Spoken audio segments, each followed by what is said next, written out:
Hi, everyone. Welcome to SCMP Webinar. And thanks a lot for spending time with us today. And in this difficult time, I hope everyone and their families are safe. And we are doing this in our home today, so bear with us if anything goes wrong on the technical side. So today we have two speakers. One is myself. I'm Kenny. I run the programmatic and commercial data business in SCMP. And we also got Rika, who focus on the data business and also manages our Lighthouse project, the data platform that we recently built, which we will go into details later on today. A reminder that there will be a live Q&A section after this webinar. So look for a Q&A box down below in the Zoom meeting, and please do submit your question in that box anytime during the webinar. We'll try our best to answer them if time allows. Also, we have a post-event survey which you could access through a QR code at the end. Please do take your time to complete that so that we know what we could do better in the future. So without further ado, let's dive into today's topic. Does data privacy protection means the end for targeted advertising? First, let's take a look at the privacy protection framework today. On the regulatory side, we have the famous GDPR and CCPA, which have been talked about for quite a long period of time. These are not the only ones in the world. Many countries are developing their own version of it, but these two are kind of the leading thoughts in the market. Then we have the technical side. Safari, Firefox, and Chrome, all of them have the plans to limit the tracking of users. I think this is even more powerful, as this basically affects all people in the world and is in the hand of each of them. There are a few key takeaways from this slide. Number one, users are given back the right to choose to be tracked or to not be tracked. Number two, you should now realize how dependent are we on the user interface. With just a flip of switch by these kind of browsers, it turns the whole industry just upside down. And number three, more importantly, the way we used it to identify users at scale will be taken away. The way we have been doing things for ages just won't work anymore. Things like retargeting and cross-domain frequency capping, they all rely heavily on our ability to tell if that's the same user I need to reach or not. And they are all based on third-party cookies solutions. And targeting with third-party data, which is basically how we trade with DSPs right now, is again based on third-party cookies. So you may notice I used the word the way we have been doing. So I didn't say these things are not doable in the future, but we just have to do it in a different way. So the market has been developing solutions to tackle the identity problem and change the way cookie syncing process happens in the programmatic space, which is essentially how the data is flowing between SSP and DSP right now. And they are universal IDs. What they do is that they connect both the buy and sell side with an unified identifier instead of two separate cookies data on each end that we're doing right now. Most of these solutions are publisher focused on the kind of the end user perspective, which is the readers for these publishers, and they're mostly independent companies. But there's some IDs like the Trade Desk Native ID and Criteo ID. They're more of a buy-side focus. The solution put more emphasis on how you could track your campaigns and how even further link back to your CRM data. But no matter whether it favors the buy or sell side, none of these solutions are kind of ideal, at least based on the current iteration now. Some of them are cookie-based, which right now the cookie monster is running away with. So Digitrust, which is owned by IAP Tech Lab, will even be dismissed later on this month. Then we got some that are based on device ID, which basically works like the number plate on the SUV on the picture. They're not cookie-based. They are kind of scalable as they connected to all our devices we are using. But then they're still sort of vulnerable to policy change. Just quite earlier on, we already talked about our dependency on the browsers. Just look at how the big tech players are moving away from PII and how they're hindering fingerprinting techniques. It's not hard to predict that there will be further restriction on the usage of device ID, which is kind of already happening. Just look at iOS 14 and users actually need to actively press the button to opt in for the usage of IDFA on a kind of app-to-app, SDK-to-SDK basis. And then next, we have the user-based IDs. And they are based on logins and emails that help you find the driver in this picture. This solution will not go away with cookies, but they have a limit on scale. And this would require kind of a one-to-one mapping with their database, or they would call it identity graph. That will even be more challenging in our region in Asia, where the data market is heavily fragmented. And lastly, we have the probabilistic solutions. They make use of various technical signals like the URL, the timestamp, or device type to make prediction, and then give you a kind of general idea about the whole picture. This solves the scalability issue, but on the flip side, these kind of prediction might induce we call it false positives, which is kind of a reliability questions. And then there will also be limitation on tracking and attribution, and is now not user-based. This kind of summarizes the pros and cons for different solutions in the market. And my advice would be, if you choose to engage with any of these ID solutions, you should spend some time to really understand the methodology, the product roadmap, and how they actually complies with the legal frameworks right now, making sure they're future-proof and able to answer all of your use cases. So when the industry is scrambling for solutions, Google is developing their own privacy sandbox solution. I won't go into details how it actually works, as they are pretty much still conceptual. But what we are quite certain about is, number one, personal data will stay within the browser. That is not into the programmatic ecosystem. Number two, they will add noise to the data in the aggregated report from the API tool they will provide. So there's no way you could reverse engineer the data back to user level. And because of this, number three, the control of reach and frequency can still only be probabilistic. And lastly, number four, retargeting is still possible, but the time gap between the action being recorded and the ad being delivered will be unknown. As now the two stream of the data we are put into an entirely separated request from what the Turtle Dove framework is suggesting.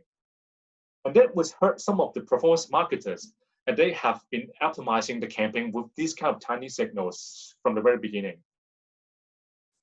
So, okay, with all these learnings we have, we kind of already give us a fairly good picture of what it is like in the crystal ball.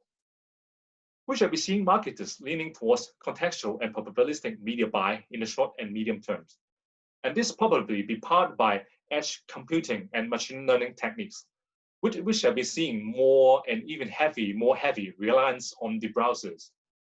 And in order for the marketers to find success in this, they will need to look for a new model to measure the campaign efficiency and effectiveness.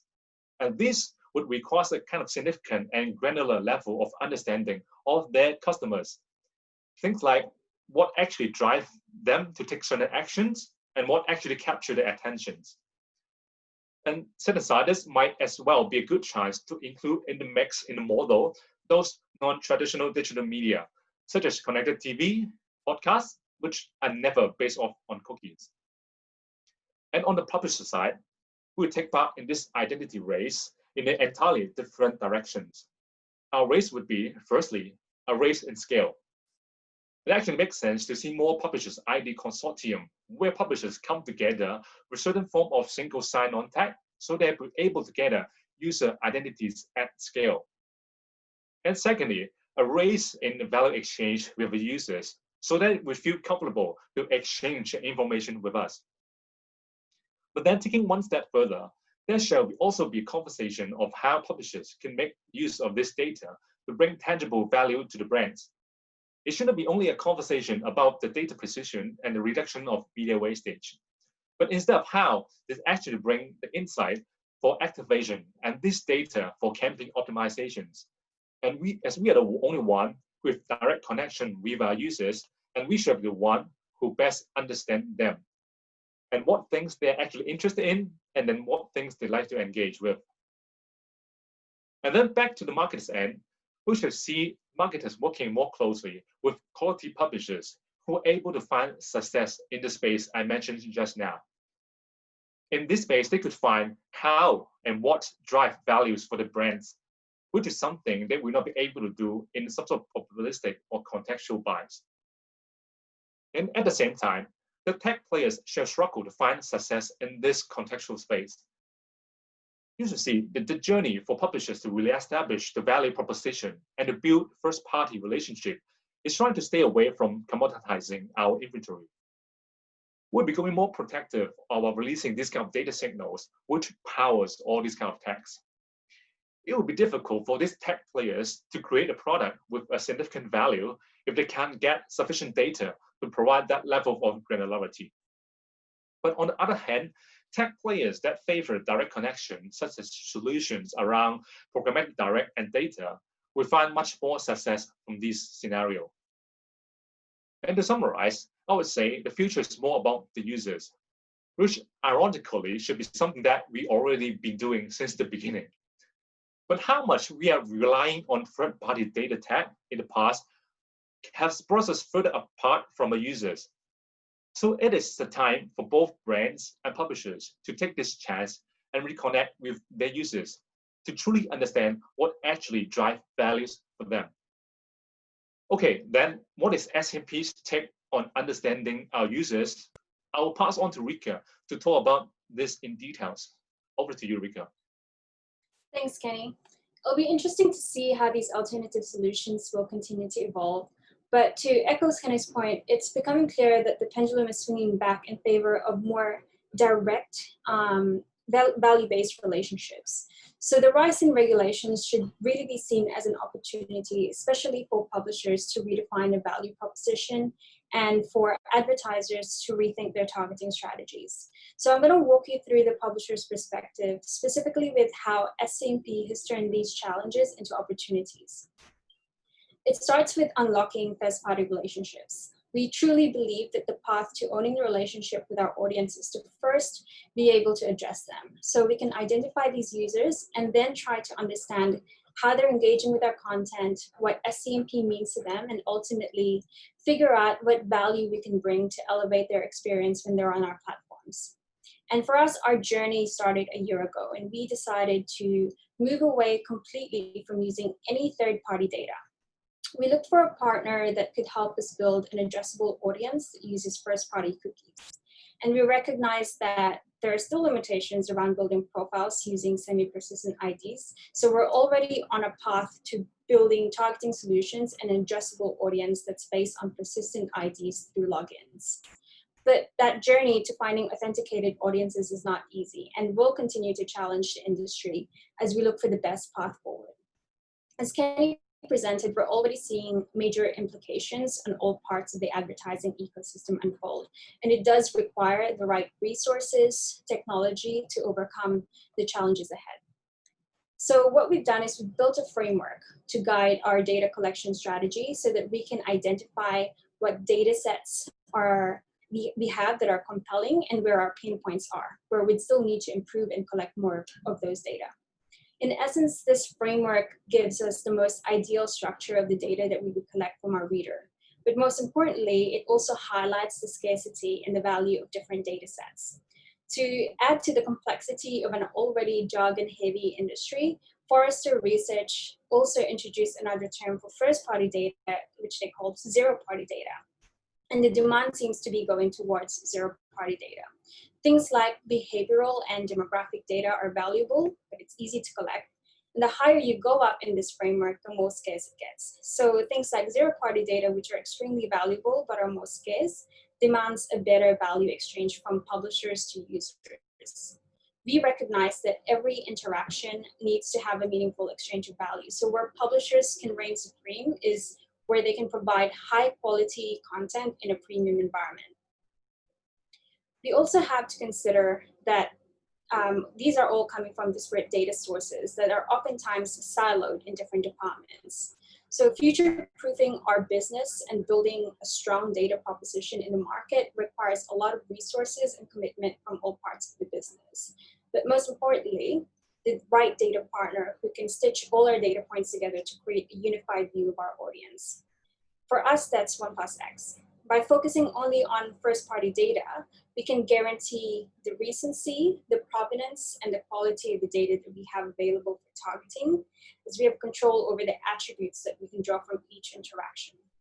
So, for example, we would define a business and finance segment as someone who has engaged with a business and finance related article or clicked on an ad that is potentially about a retail banking, someone who's subscribed to the Stocks blog newsletter. So this allows us to build rich quality segments for targeting. The shift to first-party data for us is key to the future of targeted advertising, as we really see this as an opportunity to have more direct conversations with our partners. But of course, the benefits go beyond advertising use case, and I think that could be a conversation for another day. But integration was only the first step for SCMP. We wanted to change the way we think about targeted advertising by leading our conversations with insights and really being able to add value to the way that we work with our partners. So we created a tool to empower the business with access to meaningful insights that can drive real performance. 2 weeks ago, we launched SCMP Lighthouse, our first-party insight and activation platform. In the first phase, Lighthouse is an internal tool that's built to help our sales teams build meaningful relationships with our advertising partners, the agencies. So anyone who's interested in reaching SCMP's global audience. And through Lighthouse, we can leverage our knowledge of our readers' interest, their preferences, and their intent to help advertisers find incremental audiences for display campaigns or to build branded content that would resonate with our readers. The platform is powered by our CDP 1+X, but it's layered with UI to make data more easily accessible and actionable for users. So how are we building targeting solutions for advertising? There's two things. The first part is about insight. So leading with insights can take targeting strategies to a whole new level. As a publisher, we're attracting premium audiences to our platform, and the value we bring with our data is our knowledge of what our readers are interested in and how they engage with our content. If we can make those insights available to our partners, they can also take advantage of the opportunity to build advertising content that would resonate with our readers and ultimately drive better performance. But aside from reaching this premium audience, we also know how they interact with our content. For our partners who come to us to work with our creative teams from Morning Studio, we can also support them with data-driven insight for better storytelling. So our insights can inform advertisers on what types of content our readers are more likely to have a strong affinity with and use those insights for ideation. So knowing what topics they're engaging with or what content type they will most likely interact with are pretty powerful insights to lead with when having content-focused conversations. Our insights can also help advertisers find incremental audiences on our platform. So for instance, it's easy to find readers who are interested in property within the property section.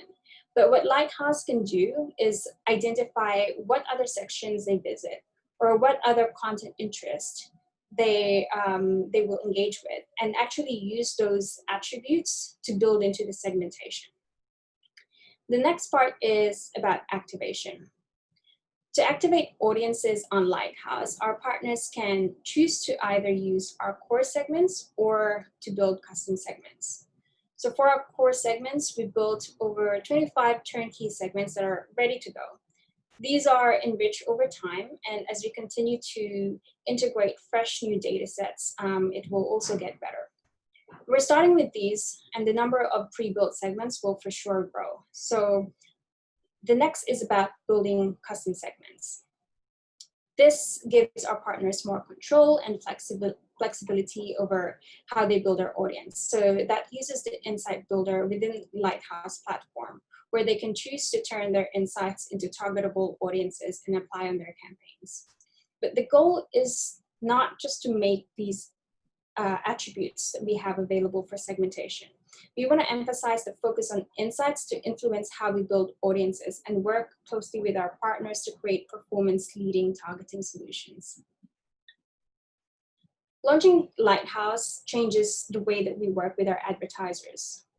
First, It gives us the ability to talk about our audience with more sophistication and opens up opportunities to start meaningful conversations where we can combine our creative storytelling expertise with rich insights on our audience in a premium environment.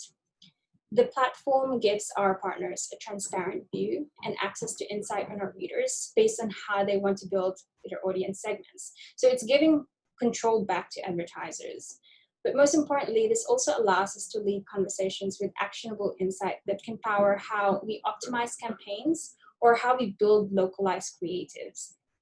And each platform is unique and powerful in their own ways, but as publisher, the onus is on us to be able to communicate to our partners exactly what is that value that we bring to our readers with our journalism and the experience we offer when our readers are on our platform. So where does this take us? We think that the privacy regulations are ultimately leading us to better solutions and opportunities.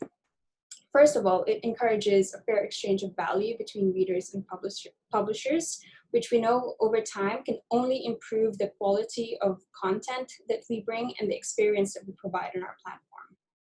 Secondly, it urges media owners to create a better, more premium environment and targeting opportunities for advertisers. And finally, it's inspiring marketers to rethink their targeting strategies and how to best communicate their brand and messaging. So thank you for tuning in, and we hope that this presentation has inspired you.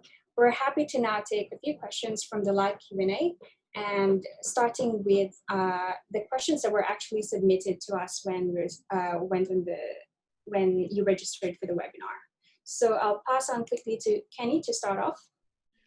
Okay, the first question we got is how will you react and respond to with the update of iOS 14? App users is able to choose ask app not to track. So in short, there's nothing we can do about it. As I've said before, the intention of this protection frameworks is all about letting users to choose. So what we publishers could do is to create that value exchange with our users, which again I slightly touched about some time ago, so that they could find value sharing data with us, which includes the emails. But having said that, there's still a lot of unknown in this release. Will this affect third party only, or will it be both first and third party data? There's limits to IDFA only, but both IDFA and emails. And how will the user react? We just don't know yet when this actually comes live in September. So one of the fact that we know from experience that during the release of our S14, I think it's back in 2017, when it requires users to opt in for locational services, and 70% of them just turned down the opt-in. And this put many location vendors even out of business. So we know that it would be devastating in some way, and we shall be fully aware of that. But the short answer is that the control is on the user end, but not on our end. It's something that we have to create that value exchange, grab this data piece from the users. So the second question is how SCMP Lighthouse new platform could help e-commerce. I would pass on the Rico to answer this one. Yep, so this is going to depend entirely on what you're trying to achieve with your campaign. Lighthouse can work with any clients to build insights for custom targeting solutions that meet your campaign objectives. And because it really varies, our advertising leads will actually get in touch and provide a demo for you guys if you'd like. The next question I will answer is for Harish Ganesh. Is SCMP open to working with data enrichment partners to get additional data points that are not directly available to SCMP? So Lighthouse only offers first-party data. So at this stage, our focus is really to emphasize on the data that we have available, whether it's from our CRM or on-site behavior. But at the moment, the answer to that is no. Yes, and what we have been doing is we are building our data proposition with our first-party data. So with different measures to collect different point of data that actually we might not be able to observe from behavior. So we could have, we have it from our CRM that when people register, they will submit information to us. And we have polls within SCMP that the users could react to by the end of each article. So we're asking different top topics and collecting information like their intentions, like their interests, or even like their daily behavior. So all these kind of data points will be consolidated within our CDP or DMP, and then be able to activate with the campaigns. A question from Eva Wade, apologies if I mispronounce, Wadinger. How long did it take SCMP to build the solution from conceptualization to launch? This is actually started exactly a year ago. Basically from the integration to building the user interface. The first part of the year was more on the integration, which is still an ongoing process because we're always collecting new data points, new attributes in the platform. But the UI, or the first phase of the platform, was basically for the rest of the last 6 months, and that is also done within internally with the help of an external partner. Yes, and this is kind of a module solution for us, and then this is kind of the first iteration of this project. So we'll be ongoing evolving this platform, and then even bring more powerful functionality to the users, and ultimately even to the external. So this is a kind of separate conversation, but then we are built in the journey to improving the product along the journey. So I guess there's no more questions from the audience, although we still have 4 minutes. So let's conclude this webinar. Thanks again for everyone attending this webinar and spending time with us in this time. And do excuse us if we find it difficult to pick up any technical issues, because again, we're doing it from home with this special situation. And then just remind you guys to fill in the post-event survey, which you could access through the QR code on screen right now. Your feedback do values, and then we could know what we could do better next time. And then lastly, please everyone stay safe, and then as well as your families. And wish we could see you in the next SCMP webinar. Thanks everyone.